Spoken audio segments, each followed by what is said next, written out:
perhaps the most critical sectors of our national life, especially economy and the energy sector. In economy, the people of Ghana are looking up to you, Dr. Forson, to reduce inflation and make life more affordable, reduce the cost of living.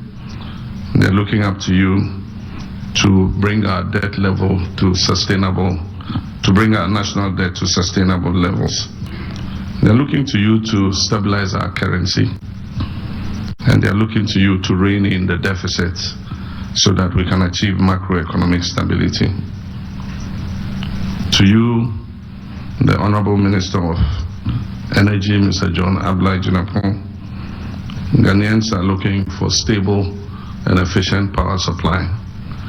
They are looking to you to accelerate our upstream and downstream petroleum sectors in order that Ghanaians can reap the benefit of the potential that God has given us. They're also looking to you to manage the energy sector debt and be able to remove it as an albatross around the neck of our economy. To you, Mr. Eric Opoku-Agric, Ghanaians are looking for food security, and they're looking for cheap and affordable food to fill their stomachs. To you, Mr. Govans Abuja, you probably have one of the most difficult jobs. Everybody in Ghana is complaining about bad roads. You have the duty not only to maintain existing roads, but to provide new roads for smooth transportation. And probably one of the most difficult and complex sectors, and that is education. The Honorable Haruna Idrisu is supposed to work for the people of Ghana to ensure quality education and to ensure that we equip our young people with the skills that they need to go into the world of work. And one of your first responsibilities will be to superintend the National Review Conference on Education, to bring stakeholders together to dialogue on how to improve our educational outcomes. Our Attorney General will be required to reform our justice system to make it fair and transparent to all Ghanaians. You'll also be responsible for holding people accountable and making sure that the sword of justice goes after people who have misappropriated the resources of Ghanaians. One of the major tasks you would have to undertake is to shepherd the National Constitutional Validation Conference in order that we can begin amendment of our constitution to make it a living document for the future. Ladies and gentlemen, long before the elections, we were aware of the parlous state of our economy, and we made specific pledges to address same. The energy sector is also riddled with many hydra-headed problems, threatening its very survival. Already we've been at work since my first day in office to tackle these problems. Indeed, you elected us to confront and resolve such challenges. As you may all be aware, the previous government did not work to ensure the smooth running of the energy sector by neglecting to arrange enough fuel to power our thermal plants. This was important because of the known scheduled maintenance work that was to take place on the West African gas pipeline, which is responsible for bringing in significant gas for the thermal plants that we have in our eastern enclave. Through determined efforts, I can report that we have now averted the looming threat of power outages.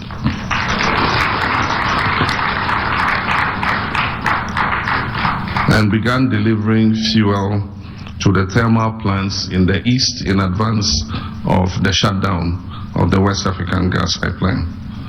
And Honorable Jinapo, I want to congratulate you for working very hard.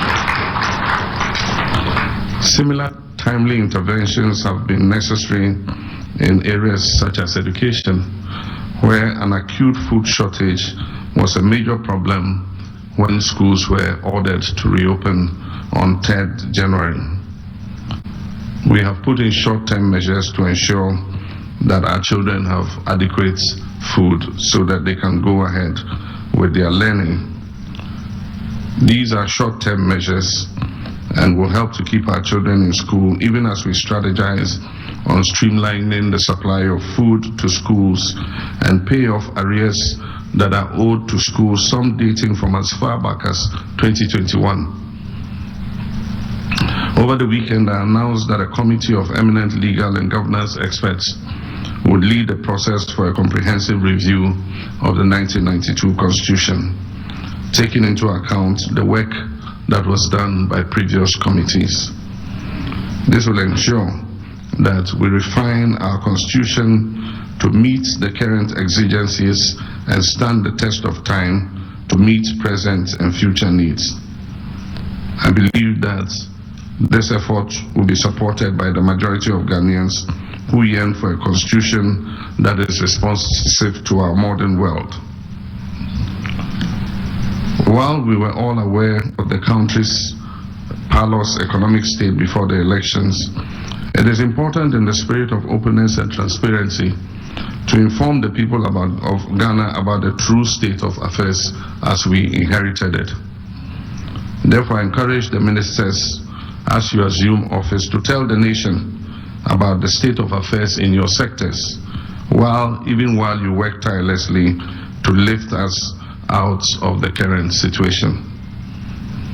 On the part of the Attorney General, as I said, you will be expected to spearhead the much needed reforms in our judicial system to make it more accessible and beneficial to all, irrespective of their backgrounds.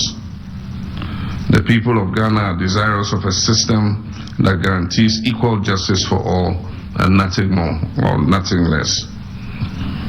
It is quite clear that so much needs to be done in so short a time. And I assure the people of Ghana that this government will rise to the challenge and will reset our country. As I pointed out during my inaugural speech, Ghanaians have, through their votes, declared their intention to demand the highest standards of governance, and we cannot afford to fail them. This naturally puts a burden of responsibility on us, which we must prove equal to. Ghanaians have shown that the days of tolerance for disrespectful gaslighting by government officials are well and truly over. They will take firm action as they deem fit to punish any administration that takes them for granted. I therefore charge you to serve in humility and candor, always remembering that we serve at the pleasure of the Ghanaian people and that the authority we exercise emanates from them. We must exhibit tolerance for their views and work to meet their aspirations. This government will not tolerate arrogance or disrespect for the people who elected us into office. Modesty and prudence must be the guiding principle upon which you, myself, and our Vice President fashion our governance.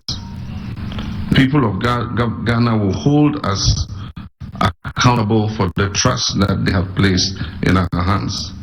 It cannot be business as usual. We must be transparent and fair in all our dealings. The anti-corruption institutions will be empowered to investigate and deal with any appointee who falls foul of the law.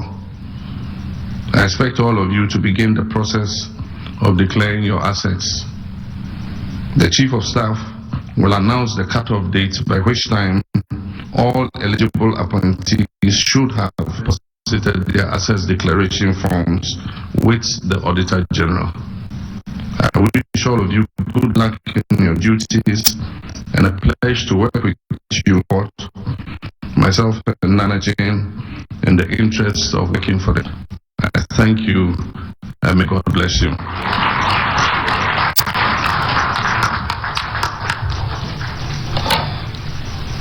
Thank you very much, Your Excellency, for that rousing speech. That leads us to the next phase of the program, under which a representative of the ministers who have been sworn in would to the remarks made by His Excellency.